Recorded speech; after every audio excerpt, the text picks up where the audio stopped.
Hello students, so we are again with you and today we are doing class 9th physics chapter 9 force and laws of motion.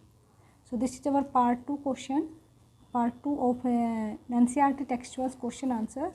In our part 1 we are discussing question number 1 to 9. ठीक है, part 1 में हमने question number 1 to 9 discuss करे हैं और अब हम discuss करेंगे क्वेश्चन नंबर 10 से. ठीक है, चलिए करते हैं. So what question number 10 is saying to us, using a horizontal force of 200 newton we intend to move a wooden cabinet. मतलब ये कह रहा है कि मैंने 200 न्यूटन फोर्स लगाया और वुडन एक कैबिनेट था, ठीक है, फ्लोर पे, और उसको होने से मूव करा दिया. ठीक है, सो ये पूछ रहा है what is friction force that will be exerted on the cabinet. कितना फ्रिक्शन फोर्स उस पर लग रहा होगा. ठीक है, क्योंकि देखिए आप यहाँ पे कि जो कैबिनेट है वो एक कांस्टेंट वेलोसिटी के साथ मूव कर चुका है. ठीक है, तो चलो उसको सोल्व करते हैं. तो आप इसको करिएगा अच्छे से समझ के. तो क्या कह रहा है कि द कैबिनेट विल मूव. इसने खुद बोला है क्वेश्चन में, जो कैबिनेट है अपना मूव विद कांस्टेंट वेलोसिटी. ठीक है, कैबिनेट है कांस्टेंट वेलोसिटी के साथ क्या हो रहा है, मूव हो रहा है. आई थिंक आपको क्लियर हो गए होंगे, अच्छे से क्वेश्चंस दिखाई दे रहे हैं. ठीक है, चलिए. सो कैबिनेट इसके साथ मूव कर रहा है. If net external force acting on it is zero. देखिए कोई भी वेलोसिटी है वो कांस्टेंट कब हो सकती है, जो एक्सटर्नल फोर्स है वो क्या हो जाए, जीरो. ठीक है, जो फोर्स जीरो होगा तो वेलोसिटी आपकी क्या हो जाएगी, कांस्टेंट हो जाएगी. क्योंकि हॉरिजॉन्टल फोर्स इसमें दे रखा है. देखिए हॉरिजॉन्टल फोर्स हमें कितना दे रखा है, 200 न्यूटन दे रखा है. किस डायरेक्शन में है ये, फॉरवर्ड डायरेक्शन में. ठीक है, okay. So net external force acting on it will be force of 200 net Newton. तो इस पर जो नेट एक्सटर्नल फोर्स है वो कितना है, 200 न्यूटन है. ठीक है, सो क्योंकि देखो बेटा अब ये क्या बता रहा है कि आप इसको ऐसे समझिए, जैसे कि मान लो ये मेरे पास कोई कैबिनेट मटेरियल है, इस पे मैंने 200 न्यूटन का फोर्स लगाया. ठीक है, और ये बॉडी मूव करके यहाँ आ गई. ठीक है, सो नेट बैलेंस फोर्स, क्योंकि ये कांस्टेंट वेलोसिटी के साथ आई है, जो जब ये आउट हुआ है ना तो कांस्टेंट वेलोसिटी के साथ आउट हुआ है. वेलोसिटी कांस्टेंट मतलब फोर्स जीरो. फोर्स जीरो कब होगा, जब इसके ऊपर इतना एक अपोजिट डायरेक्शन में फोर्स लग रहा होगा. इसका मतलब जो फ्रिक्शनल फोर्स है वो हमारा कितना रहा होगा, 200 न्यूटन. जब भी तो इक्वलेंट अपोजिट फोर्स लगे, और इक्वलेंट अपोजिट फोर्स लगे तो बॉडी क्या होगी आपकी, कांस्टेंट वेलोसिटी के साथ मूव करेगी. ठीक है, तो फ्रिक्शनल फोर्स आपका कितना हो जाएगा, 200 न्यूटन. चलिए अब क्वेश्चन नंबर 11 करते हैं. Question number 11 saying two object are, दो ऑब्जेक्ट हैं हमारे पास. ठीक है,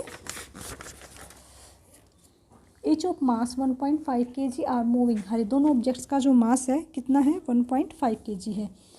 they are moving in a straight line. जैसे कि आप एक मान लो ऑब्जेक्ट ये है, एक मान लो ऑब्जेक्ट ये है. दोनों का मास 1.5 kg, इसका भी मास 1.5 kg है. दोनों स्ट्रेट लाइन में मूव कर रहे हैं. Okay, but in opposite direction. Opposite direction means एक इधर मूव कर रहा है तो एक इधर मूव कर रहा है. इस तरीके से, ये मैंने गलती से लगा दिया. दोनों अपोजिट डायरेक्शन में मूव कर रहे हैं और दोनों की जो वेलोसिटी है वो बिफोर कोलिजन तो है 2.5 मीटर पर सेकेंड. ठीक है, कोलिजन होने जब आपस में टकराने से पहले कितनी है, 2.5 metre per second.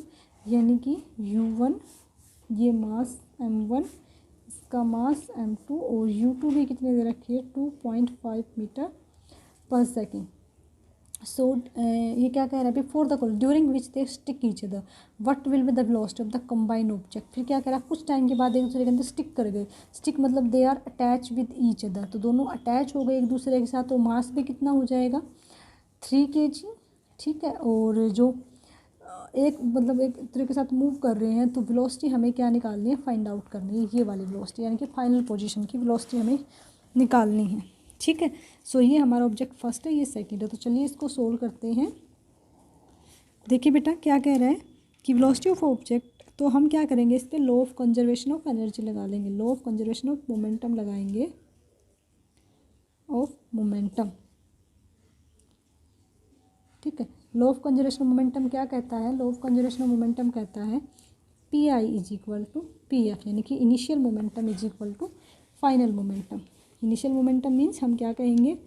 m1u1 plus m2u2 is equal to, अब देखिए दोनों इकट्ठे हैं ना, तो m1 प्लस m2, वेलोसिटी एक ही रहेगी, ठीक है। और वैसे तो हमें पता ही है कि तो दोनों स्टिक कर गए एक दूसरे के अंदर, तो बॉडी रेस्ट में आ गई ना, मूव तो हो ही नहीं रहा, तो वेलोसिटी तो जीरो, लेकिन हमें निकालनी तो पड़ेगी, है ना, क्योंकि जब दोनों बॉडी मूव कर रही थी कंटिन्यू एक दूसरे की साइड, इस तरीके से जैसे ये दो बॉडी हैं, ये ऐसे एक दूसरे की तरफ मूव कर रही हैं धीरे धीरे धीरे धीरे, और एक दूसरे के अंदर स्टिक करेगी, इतनी देर फ्यूज अप होगी, तो स्टिक करने के बाद तो they are come in rest, तो वेलोसिटी फाइनली जीरो हो जाएगी। लेकिन हमें इसको शो करना है, निकाल के दिखाना है कि होगी या नहीं होगी। चलिए तो इसको निकालते हैं, तो हम ये फॉर्मूला यहाँ पे अप्लाई कर देते हैं। तो अब हम क्या करेंगे बेटा, यहाँ पे m1 कितना है 1.5 इंटू u1 कितना है 2.5 plus 1.5 into 2.5 is equal to 3 into v, ठीक है। सो इसको हम मल्टीप्लाई करेंगे तो हमारे पास क्या आ जाएगा, हमने इनको मल्टीप्लाई करा तो हमें मिला 3.75 plus 3.75 is equal to 3v। आपने एक बात यहाँ पे नोटिस करी कि दोनों अपोजिट डायरेक्शन में थे, तो अपोजिट डायरेक्शन में तो वेलोसिटी हमें क्या लेनी चाहिए थी, यहाँ पे नेगेटिव लेनी चाहिए थी, है ना, तो नेगेटिव लेंगे तो ये कितना हो जाएगा। सो हमने नेगेटिव वेलोसिटी ली है, इसलिए नेगेटिव डायरेक्शन की वजह से ये इसमें से माइनस करेंगे तो ओवरऑल वेलोसिटी आ जाएगी जीरो, ठीक है। तो वेलोसिटी हमारे पास कितनी आ जाएगी, जीरो आ जाएगी, जब वो दोनों एक दूसरे के अंदर ऑब्जेक्ट क्या कर जाएंगे, स्टिक कर जाएंगे, ठीक है बेटा। सो अब हम करते हैं क्वेश्चन नंबर 12। तो ये है आपका question number 12। According to third law of motion when we push an object, third law of motion क्या कहती है कि अगर आप किसी ऑब्जेक्ट को पुश करते हैं तो the object push back us on with an equal and opposite force, तो वो जो ऑब्जेक्ट है वो हमें एक अपोजिट फोर्स के साथ और इक्वल फोर्स के साथ वापस पुश करता है। So if the object is a massive truck park along the road side, object अगर मान लो एक काफ़ी भारी ट्रक है, so it will probably not move, तो मूव नहीं कर रहा है। Student justifies this by answering that the two opposite and equal, और स्टूडेंट ने इस बात को जस्टिफाई किया है कि एक वो बच्चा है और एक ट्रक है, और वहाँ पे दोनों के बीच में इक्वल एंड अपोजिट फोर्स लग रहा है, एंड दोनों फोर्स क्या कर रहे हैं, एक दूसरे को कैंसिल आउट कर रही हैं। So comment on this logic and explain why the truck does not move, और आप बताइए कि ट्रक क्यों नहीं मूव कर रहा है, आपको इस लॉजिक को एक्सप्लेन करना है, ठीक है। सो जो स्टूडेंट्स की जस्टिफिकेशन है वो करेक्ट नहीं है, ठीक है। क्यों करेक्ट नहीं है, बिकॉज जो टू इक्वल अपोजिट फोर्स हैं they cancel each other if they act on the same body, ठीक है। जो हमारे देखो न्यूटन थर्ड लॉ ने क्या बोला हुआ है, न्यूटन थर्ड लॉ ने ये बोला हुआ है बेटा कि जो आपके फोर्स हैं वो डिफरेंट बॉडीज़ पे वर्क करेंगे, किस पे वर्क करेंगे, डिफरेंट बॉडीज़ पे। अगर वो सेम बॉडी पे वर्क कर रहे हैं, सेम बॉडी पे वर्क करेंगे ना बेटा, तभी वो फोर्स क्या करेंगे, दूसरे को कैंसिल आउट करेंगे। अगर वो सेम बॉडी पे वर्क करेंगे तो दोनों फोर्स एक दूसरे को क्या कर देंगे, कैंसिल आउट कर दो। थर्ड लॉ ऑफ मोशन क्या कहती है, action and reaction always equal and opposite but they both act on different bodies, ये आपको ध्यान रखना है।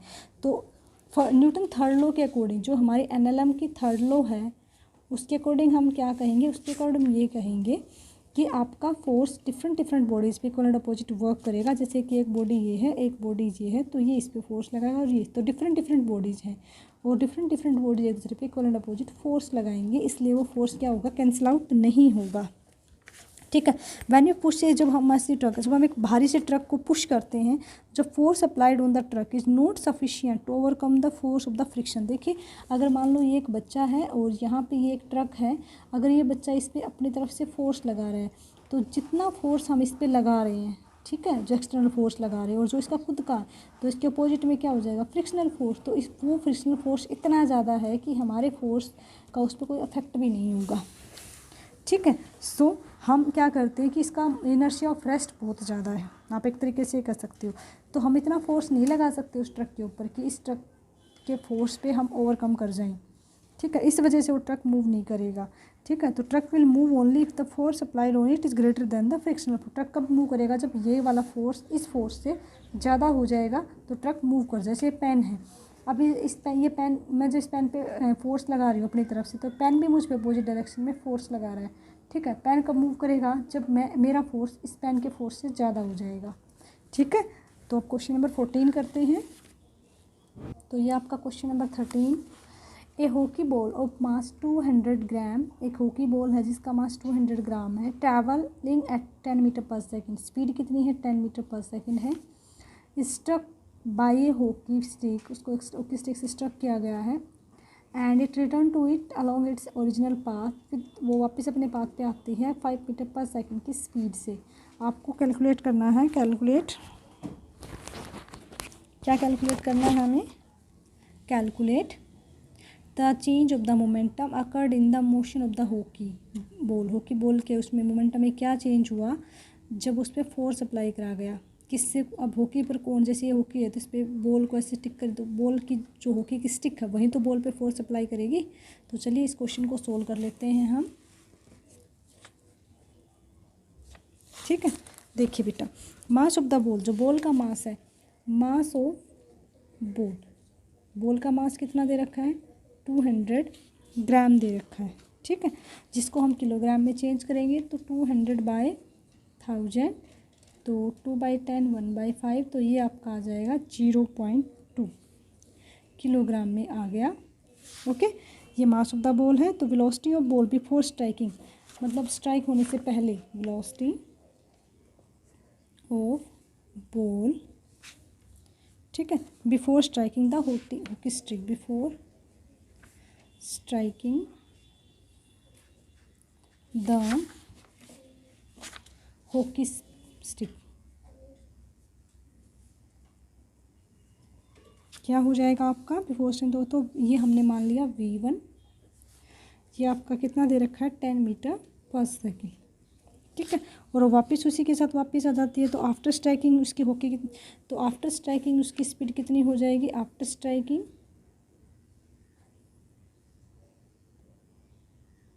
ठीक, आफ्टर स्ट्राइकिंग हमने मान लिया V2, वो कितनी दे रखी है 5 मीटर पर सेकेंड। तो आफ्टर स्ट्राइकिंग आपकी ये दे रखी है। ठीक है, ओके, तो चेंज इन मोमेंटम इसने बोला आप निकालो, तो चेंज इन मोमेंटम हमें निकालना है। ठीक है, तो चेंज इन मोमेंटम हम निकालेंगे, तो चेंज इन मोमेंटम क्या हो जाएगा mv1 माइनस mv2। ठीक है, mv1 माइनस mv2। ठीक है, तो हम यहाँ पे सबकी वैल्यूज पुट कर देंगे, तो इसको हम m कॉमन ले लेंगे, तो क्या हो जाएगा mv1 माइनस v2। ठीक है, m कितना दे रखा आपको 0.2, v1 इज गिवन 10 माइनस 5, तो ये 0.2 इंटू 5, और ये इसको मल्टीप्लाई करेंगे तो ये 10 + 5 हो जाएगा, क्योंकि बेटा यहाँ पे देखिए -5 है हमारा V2, बिकॉज आफ्टर स्ट्राइकिंग की बात है तो हमें यहाँ पे इसको माइनस लेना पड़ेगा।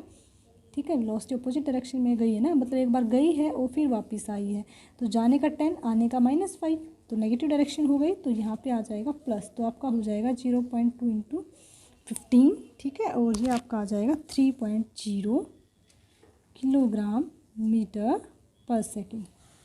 ठीक है, एक बार आप इसको अच्छे से देख लीजिएगा, अगर आप कहीं भी कोई कन्फ्यूजन हो तो ये आपका है क्वेश्चन नंबर 13। ठीक है, तो हम नेक्स्ट पार्ट में क्या करेंगे, क्वेश्चन नंबर 14 से डिस्कस करेंगे, number part 3। So I hope आपको अच्छे से समझ आ गया होगा बेटा।